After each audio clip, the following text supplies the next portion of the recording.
Olá pessoal, esse é um vídeo de apresentação do curso de métodos quantitativos que vai ser ministrado por mim, coordenado aqui, eu que vou coordenar as atividades, professor David Ciro de Oliveira.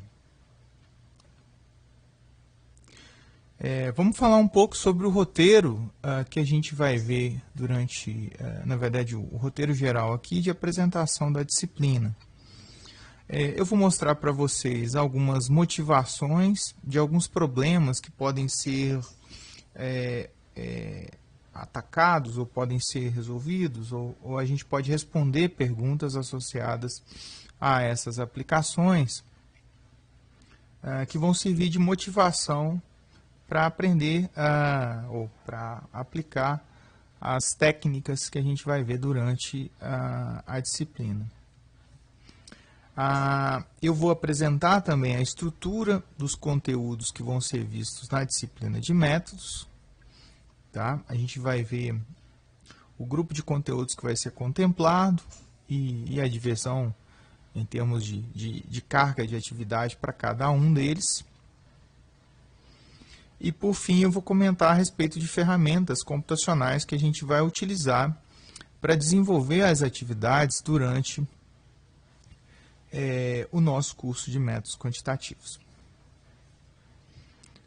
Muito bem, vamos começar pela motivação. É sempre interessante a gente se perguntar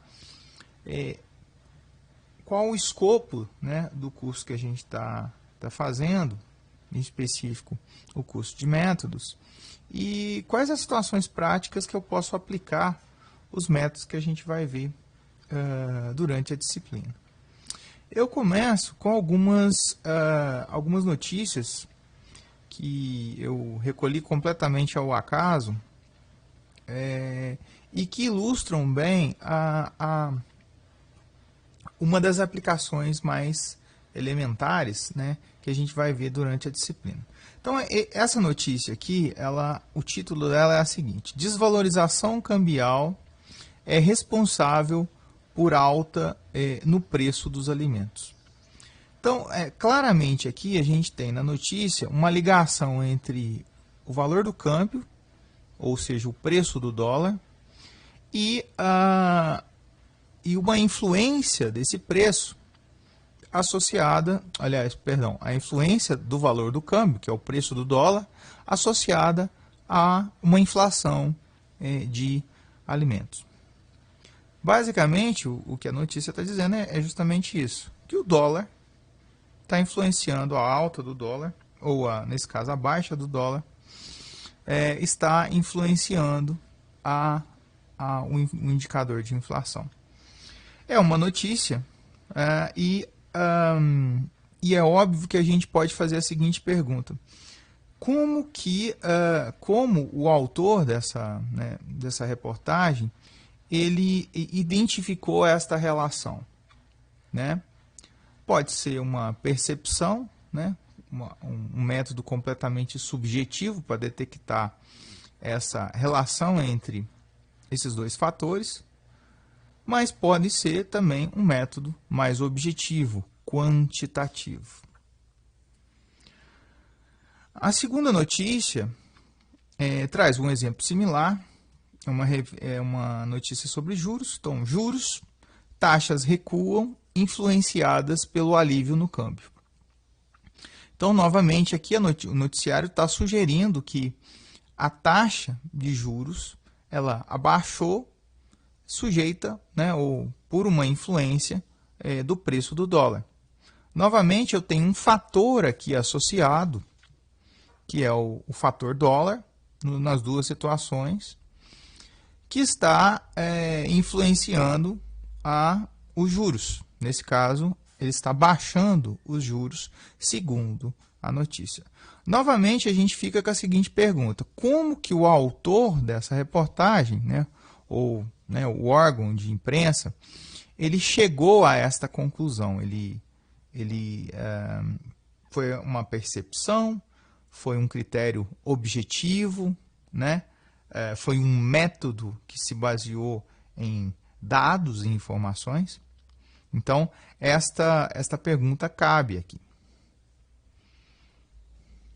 O terceiro noticiário, ou a terceira notícia de exemplo, é a seguinte.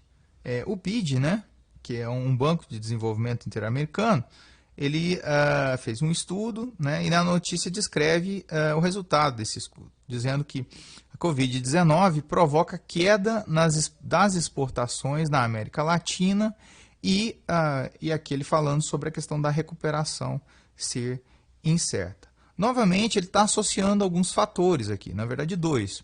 A Covid, o número de casos de Covid, né, a incidência da doença, e o nível de exportações da América Latina. É justamente esses dois fatores que ele, nesse caso aqui, ele está sugerindo na notícia que o número de casos, né, está provocando uma queda nas exportações. Novamente, a gente fica com a seguinte pergunta. Como que o autor desses noticiários ele chegou a essa conclusão? Óbvio que ele está citando aqui o BID, então a pergunta se faz. Como que o BID, o Banco de Desenvolvimento Interamericano, chegou a essa conclusão desta relação entre esses dois fatores? Será um critério, uma percepção, ou simplesmente, ou melhor, seria simplesmente uma percepção ou um critério quantitativo associado? Basicamente, a motivação do nosso estudo na disciplina de métodos vai ser investigar sobre a relação entre alguns fatores. E a gente vai utilizar essa investigação, a gente vai usar de métodos quantitativos. Nessa investigação, né, a gente vai ter algumas perguntas associadas. Que, primeiro, existe alguma relação entre os fatores? Seja os fatores que a gente citou lá, a Covid, as exportações, o dólar e o nível de inflação e assim por diante. Segundo, qual é o tipo dessa relação? A gente pode classificar essa relação. Pode ser uma relação que a gente chama de causalidade, né, que a gente vai mais entrar em detalhes durante o decorrer do curso, ou não. Simplesmente uma relação entre os dois fatores. Além disso, como é que eu posso aferir, como é que eu posso medir o grau dessa relação? Será que existe algum método para se fazer isso? Entre outras perguntas interessantes que a gente pode responder. Basicamente, a disciplina de métodos quantitativos vai tentar responder a essas e outras perguntas. Através de uma técnica que a gente vai ver, que é a chamada técnica de regressão. Olhando sob uma esfera mais geral, né, a gente chama de análise de regressão. A gente vai tentar responder sobre esta relação entre diversos fatores e tentar responder essas perguntas da existência, da tipificação da relação, assim como aferir o grau da relação, né, o grau de importância ou de peso que um fator tem de influência em outro fator, se a relação, claro, for do tipo que a gente chama causal, de causa e consequência. Muito bem. Um segundo bloco que a gente diria de motivação está associado à otimização. A disciplina de métodos não se dedica só ao estudo de regressão. E o segundo grupo de problemas que a gente tá apoiado, ele tem relação aqui, essa notícia aqui que aparece, que eu estou citando aqui, se eu não me engano, é de uma associação de seguros, tá? Nacional de Seguros, e ela relata o seguinte: São Paulo realiza mesa redonda sobre tomada de decisão apoiada, curatela e perícia médica. Eu quero focar nesse item, né, ou nessa expressão, decisão apoiada. Bem, qual que é a ideia de decisão apoiada? A gente, é claro que enquanto gestores, né, e até no mundo contábil e no mundo corporativo de uma maneira geral, a gente, e não só corporativo privado, mas das das instituições públicas, a gente está sempre sujeito à questão de tomadas de decisões. E o importante é que essas tomadas de decisões sejam suportadas, sejam fundamentadas e baseadas em o que a gente chama de evidências empíricas, em dados, na realidade que a gente está observando. Por isso eu grifo essa expressão decisão apoiada, porque a segunda parte da disciplina de métodos vai ser justamente a gente olhar uma pequena fração de como que a gente pode tomar decisões, né, sobre a gestão de uma maneira geral, que seja apoiada, né, que seja suportada ou que seja baseada em dados, em evidências factuais que são dados. Então, dada essa realidade, então, olhando para a decisão apoiada, eu posso pensar o seguinte, que dada uma realidade, então, né, no caso do gestor, e aí quando eu digo realidade, eu estou impondo restrições. É claro que um gestor não pode gastar infinitamente, né, e tem também algumas exigências a serem cumpridas, né, tanto do ponto de vista de aplicação de recursos, né, ou de investimento, quanto do ponto de vista de restrição. Dada essa realidade, a gente pode fazer algumas perguntas. Onde que eu vou cortar, né, em termos de gestão, se é que eu estou fazendo uma gestão de custos? Onde eu vou focar? Em qual tipo de investimento eu vou focar? Que tipo se a gente olhar do ponto de vista público, né, que tipo de política pública eu vou ter maior prioridade? Porque ela está funcionando melhor ou não, né? Então, estas perguntas, né, elas são a base para se construir essa ideia de decisão apoiada. É importante citar que essas decisões aqui, elas têm que ser baseadas nas restrições que são impostas, né? Eu não posso cortar tudo e eu não posso focar em tudo, obviamente. Né, o focar em tudo significa que eu tenho um recurso escasso aqui para focar. Nesse caso, eu coloco aí a expressão que eu chamo de gestão otimizada sob restrições. De propósito, né? Por quê? Porque eu quero sempre a solução ótima, a decisão ótima, né?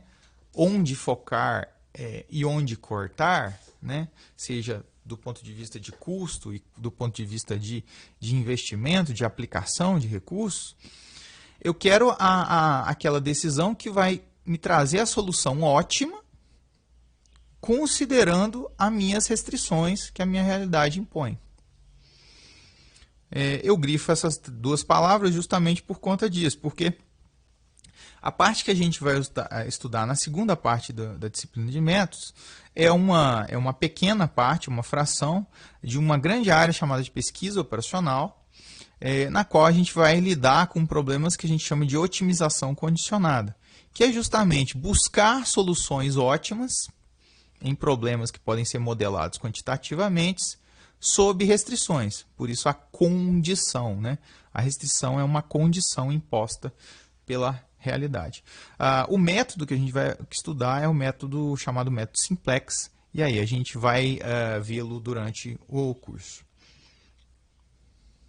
Muito bem. A disciplina de métodos, então, tem os dois grandes blocos, como eu citei. A parte de regressão, tá? Que é uma parte majoritária do curso, e a parte de otimização, na qual a gente vai ver o método simplex. A divisão, basicamente, é a seguinte. Primeiro, no início, a gente vai fazer uma revisão sobre operações em matrizes, tá? E sobre a distribuição normal de probabilidade, que são peças-chave para o estudo de regressão. Então, dominar essas operações ou ter ciência dessas operações é importante para que a gente possa, ao longo do curso, né, obter os resultados. Vão ser necessários os conhecimentos sobre matrizes, em especial operações sobre matrizes e sobre a distribuição normal. Num segundo momento, a gente vai ver como que a gente pode estudar a relação entre fatores, tá? Aqueles fatores que a gente citou lá, a gente vai ver que alguns deles a gente pode aferir quantitativamente e aí fazer o estudo da relação. Vamos definir a ideia de correlação e causalidade, tá? Quando duas variáveis ou dois fatores têm uma correlação e quando eles têm um efeito causal entre eles. Num terceiro momento, especificamente falando sobre causalidade, a gente vai introduzir aí o conceito de regressão e aí fazer todo o desenvolvimento da disciplina focando aqui no conceito, né, ou nos métodos associados à análise de regressão. Basicamente, o que a gente vai fazer é a definição, então a gente vai dizer o que é, os casos simples e a chamada regressão múltipla. A gente vai ver tudo, digamos, de uma forma simultânea aqui, justamente pelo fato da gente ter essa parte de revisão de matrizes, vai fundamentar que a gente possa ver a regressão de maneira geral, ou seja, já no caso múltipla. Vamos ver a parte de inferência associada à regressão, que basicamente é responder perguntas do tipo de como que eu vou medir, dada as relações de causalidade que eu estou investigando, como é que eu posso medir essas relações e a força, né, ou a influência de cada fator em um determinado fator de interesse. Então, toda a parte de inferência, estas questões vão ser resolvidas, entre outras. E a parte de validação, que é basicamente checar se a sua análise está correta, ela está válida para ser aplicados os resultados dela. Então, essa é a primeira parte do curso. Na segunda parte, a gente vai ver a parte de otimização condicionada. A gente vai fazer a definição do problema. Vamos ver a parte de modelagem, como é que a gente pode trazer problemas reais para modelos matemáticos que expressam esses problemas reais. E, num segundo momento, a gente vai ver o método simplex, que é o método que a gente vai aplicar para resolver esses problemas. Em termos percentuais, eu diria que a gente tem aproximadamente 75% do curso que é destinado à parte de regressão e 25% dedicado à pesquisa operacional. Por conta, né, simplesmente da gente focar um pouco mais nos tópicos de regressão.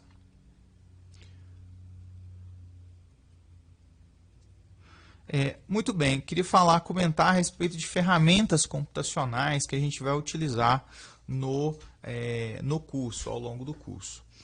É importante frisar que a gente vai ilustrar algumas contas, tá?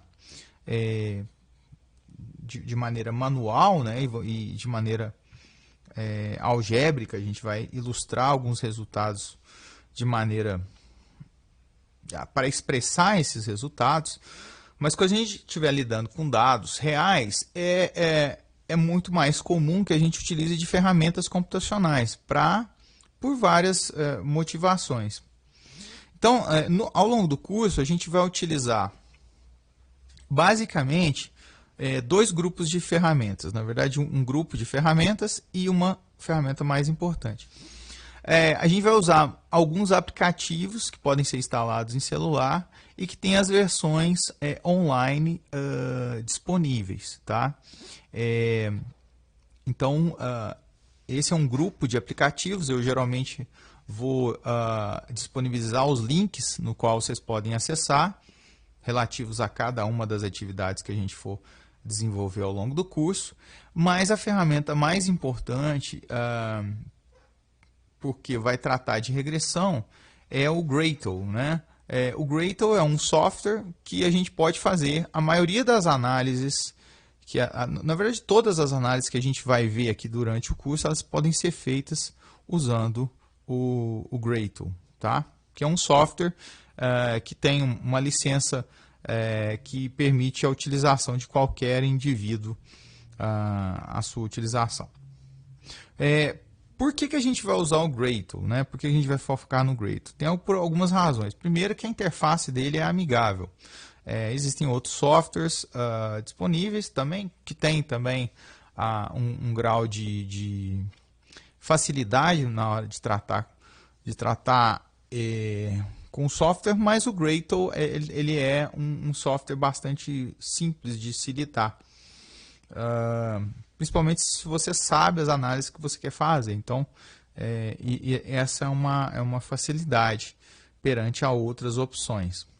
A segunda é a licença. A gente não tem nenhum tipo de restrição com relação ao uso da licença dele, a não ser fazer as devidas citações, uma vez que o software for utilizado para algum trabalho ou para alguma publicação específica. E, claro, a automatização. Não faz sentido a gente lidar com grandes massas de dados, né, com grandes conjuntos de dados e fazer operações manuais com esses dados. Então, a ideia é que o processo seja automático. É óbvio que a gente tem que saber o que está fazendo, e para isso a disciplina vai falar um pouco sobre as técnicas, né, qual a ideia por trás das técnicas, quais os objetivos por trás das técnicas que a gente está aplicando. Mas a ideia é automatizar o processo, né, para que se tenha agilidade. Ok? Com isso a gente termina a nossa apresentação do curso, e aí vejo vocês numa próxima oportunidade. Até mais.